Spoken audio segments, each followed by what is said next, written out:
Today's the 2nd of December 2017, and I literally want every single person to like and share this video wherever they can because this is the most important thing I've ever seen on the internet, and it backs up every single solitary quote unquote conspiracy theory we've ever talked about.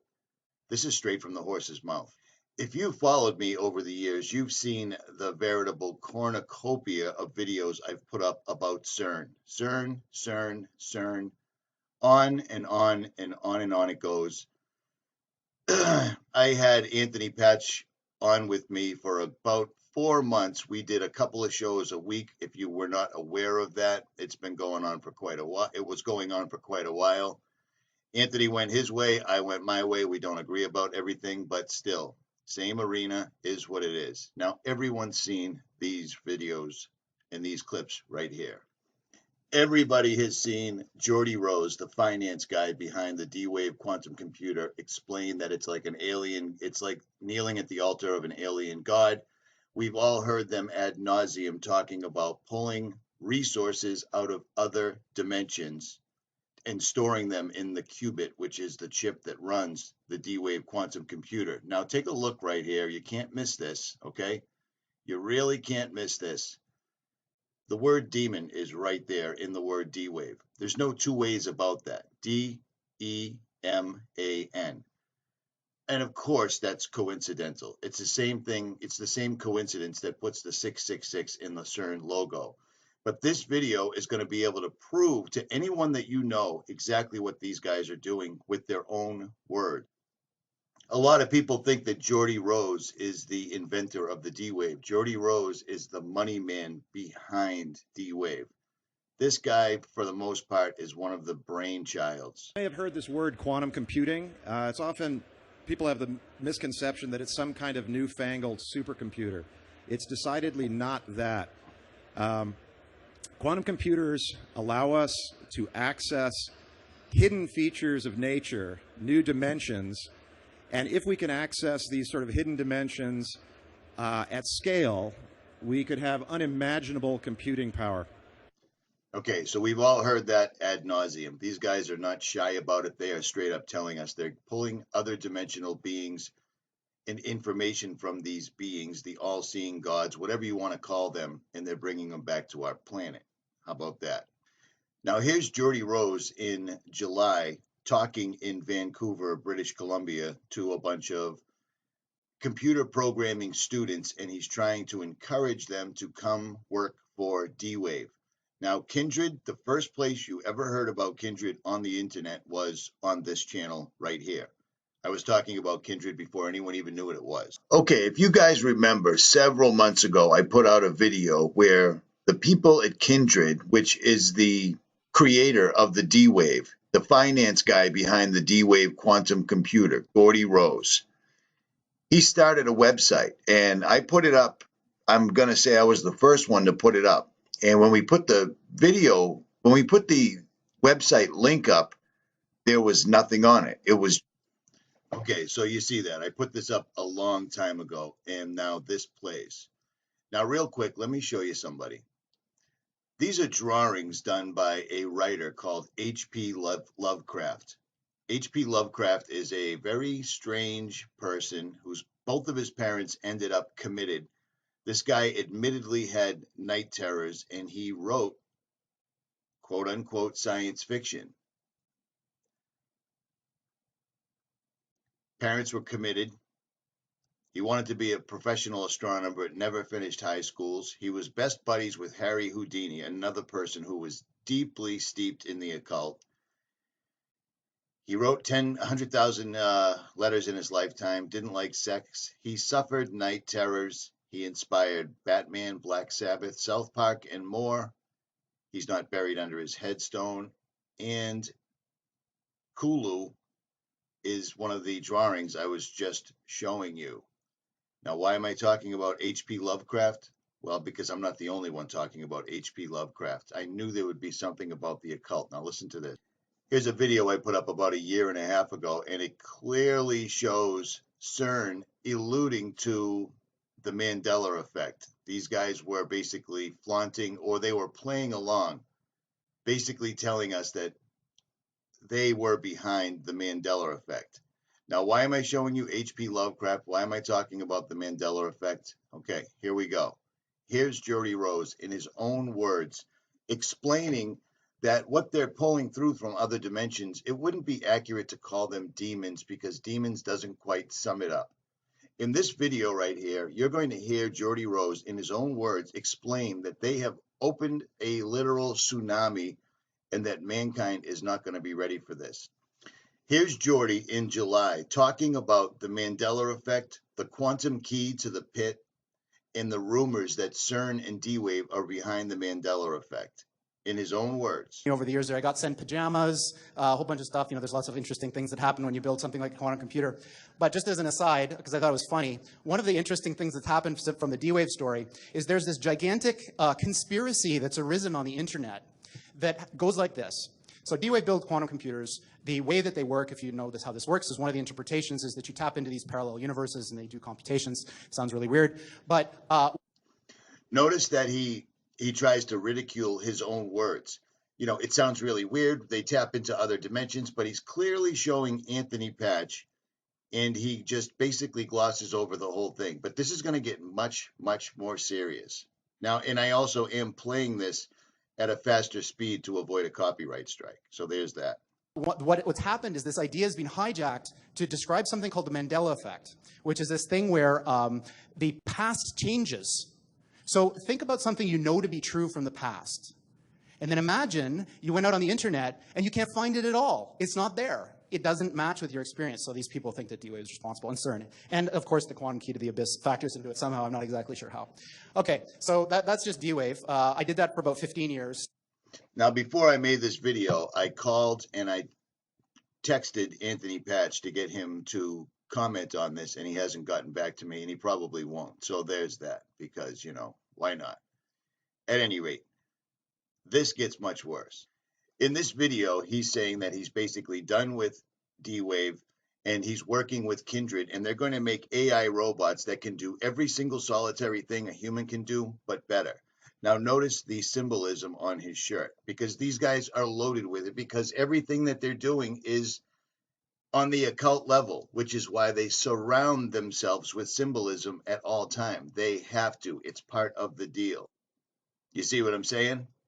It's all coincidental, but these guys are constantly and always wearing the symbolism. But I digress. What you've heard about AI is not what we mean by AI. What we mean by AI is a software system that can do literally anything that a human can do. Literally anything. And obviously, computers are better at things than people in lots of different ways. So now imagine, not only can they do everything that a human can do, but they can do everything that the best human at any task could do better than them. So imagine there was the mental Olympics of the 100-meter dash, and Usain Bolt is the fastest person. Now imagine that's some kind of a mental thing, like writing a novel or writing whatever. Imagine now that the thing is so much faster than Usain Bolt, like, for example, it's a spaceship. Yeah. It's still doing the same thing, but it's doing it so much better because we're limited, because we're people. So what Kindred is trying to do is solve this problem. How do you build machines that are better than people at everything? Now, there's a mental block that we have here when we think about this. Because when you think about that, one of your questions might be, for example, what are the applications of this? So imagine this. Imagine for $10, let's say, I could build a machine, like a little robot that had fingers and eyes and all that. And it could do your job better than you, no matter what it is. And I could sell that to your employer for, say, $15 and make a profit, instead of having to pay you $100,000 a year. So right off the bat, this goes back to the video that TruthStream Media put out a year and a half or so ago called Obsolete, where they are literally going to replace humanity in no one will have any jobs whatsoever if these guys get their wish, because they're bringing through demonic entities. Now, does that sound like a conspiracy theory? Of course it does. But do you know where that comes from? The horse's mouth. Continue listening, and he is going to straight up say it.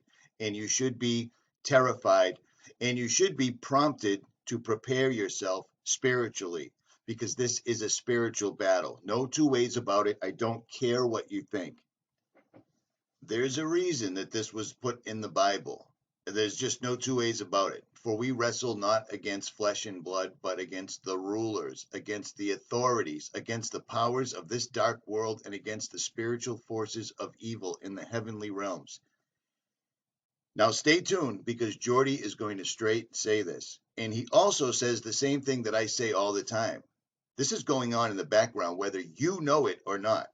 He also alludes to the fact that everyone's worried about the healthcare plan and sports and television and the news and politics, while this continues to march on in the background.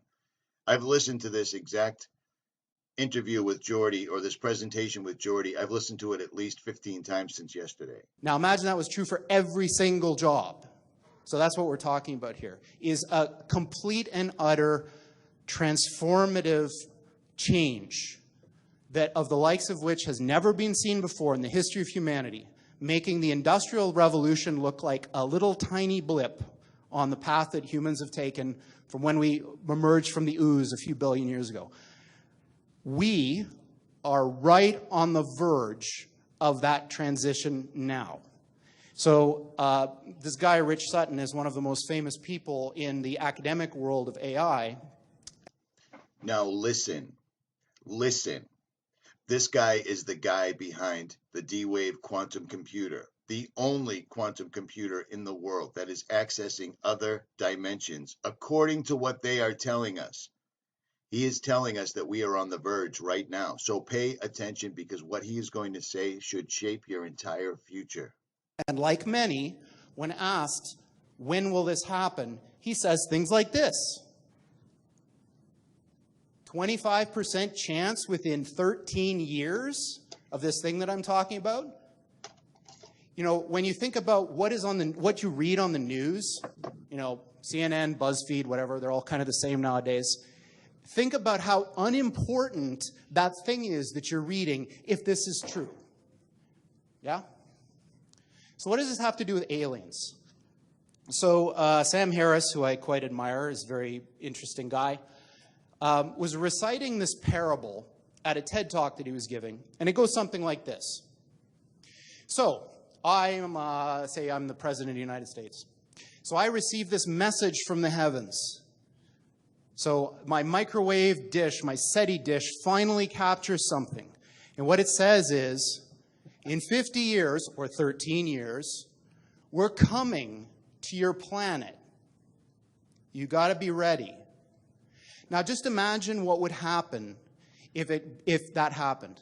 A super intelligent alien race beamed down a message to all of us Earthlings saying, we're coming July 13th, 2030, and boy, you better be ready, because the mothership is landing right on the front lawn of the White House, or wherever you wanted to land, on that day.